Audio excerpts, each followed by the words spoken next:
Goeiemôre, Dok Matt wat praat.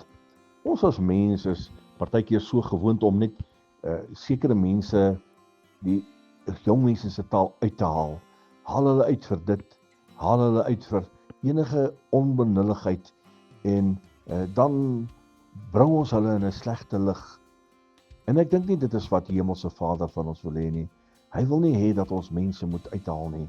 Hy wil eerder hê dat ons iemand moet seën. Seën hulle met goeie gesondheid. Hy seën hulle met sy volheid. Hy seën hulle met wat ook al hulle finansiële krisisse het, seën hulle, maar die seëninge van die Here, laat dit oorvloedig oor hulle kan wees. Want jy sien, dit is die seëninge van die Here wat ryk maak. As jy iemand seën, gaan jy self geseënd wees. Die seëninge wat jy oor hulle uitspreek, gaan jou pad langs kom. So dit wat jy vir iemand anders te toewens, dit gaan jou te beurt val. Begin positief die mense te seën rondom jou. Seën hulle in hulle huis, seën hulle in hulle bakskottel, seën hulle volgens Habakuk, daar waar hulle hande aanslaan, dat hulle suksesvol sal wees. Maak vandag 'n punt daarvan om iemand te seën.